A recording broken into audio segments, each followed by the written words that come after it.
You know, when you hear about cardiovascular drugs, it can all sound incredibly complicated, right? But what if I told you they all work on principles that are as simple as, well, plumbing? Let's dive in and see. Seriously, just think about it. What if we could understand the heart, blood vessels, and all those complex medications just by picturing the plumbing system in a house? Let's run with that idea for a bit. Okay, so first, let's get our terms straight.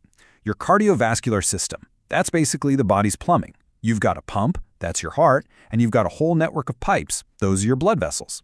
Their whole job is just to move the fluid, which is your blood, to everywhere it needs to go. Simple, right? But just like in a house, things can definitely go wrong. So let's jump into problem number 1, and it's a really common one. The pressure in the system just gets way too high. In your house, maybe that means you hear some rattling pipes. In your body, though, the strain on the system is a much bigger deal. The medical term for this is hypertension. It's really just a way of saying that the force of blood pushing against the walls of your pipes is constantly too strong.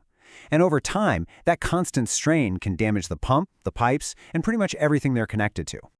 When you boil it all down, high pressure usually comes from one of two main issues. Either there's just too much fluid in the system, or the pipes themselves are too narrow. So the pharmacist's fix is perfectly logical, right? You either drain some of the excess water, or you find a way to widen the pipes.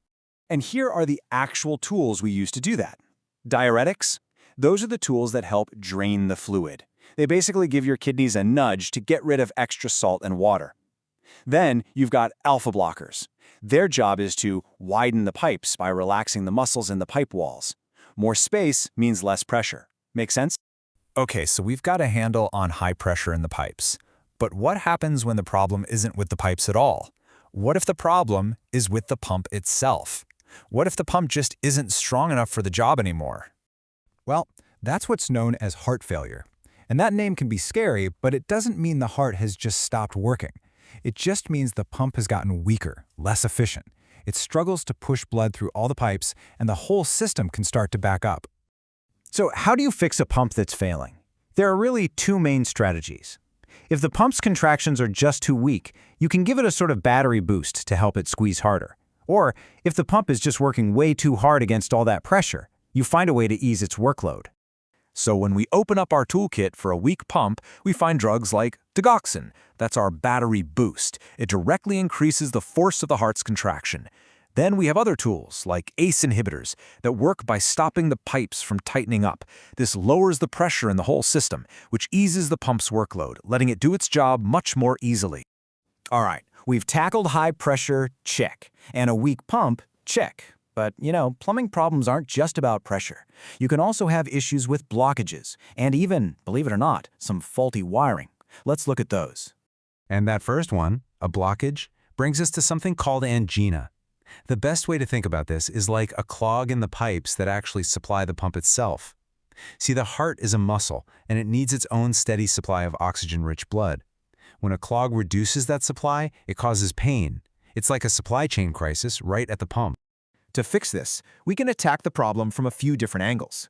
We can use tools like nitroglycerine to widen the pipes, which makes the pump's job easier. Or we can use something like a beta blocker to literally slow the pump down, because the slower pump needs less oxygen. Ultimately, every tool you see here is trying to do the same thing: rebalance the heart's oxygen supply with its demand. And that brings us to our last big problem, arrhythmias. Now this one's different. This isn't a pressure problem, it's not a clog problem. This is all about faulty wiring. The heart has its own little electrical system that tells it when to pump. And when that system starts to misfire, the pump's rhythm gets all chaotic. It might be too fast, too slow, or just completely irregular. And here's something really cool. Some of our tools are actually multi-purpose. Take a look. Beta blockers and calcium channel blockers, which we just saw for treating clogs, are also fantastic at fixing the faulty wiring of arrhythmias. They help stabilize those electrical signals. It just goes to show how interconnected this whole system really is. Okay, so we've got all these amazing tools, but let's be honest, the names can be a total mouthful, right? Prazosin, captopril, propranolol. How in the world do you keep them all straight?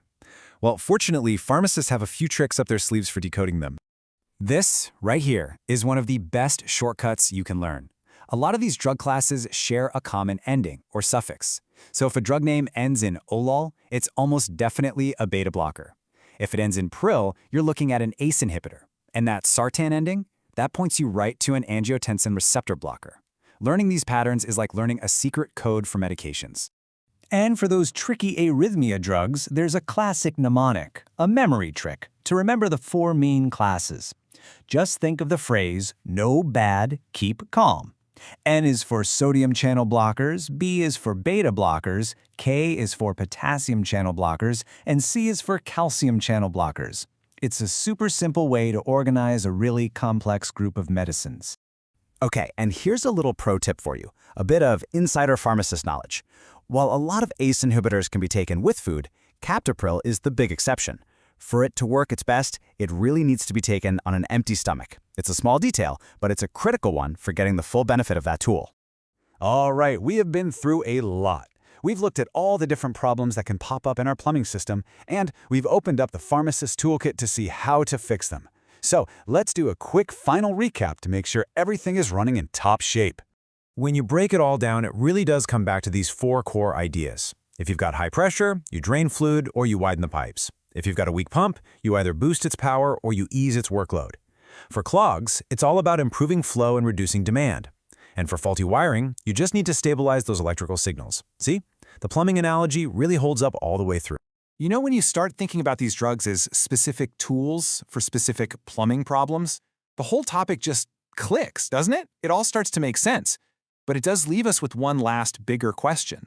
Now that we know how to fix the plumbing when it breaks, what does it take to maintain the system and prevent these problems from ever happening in the first place? That's a thought to carry with you.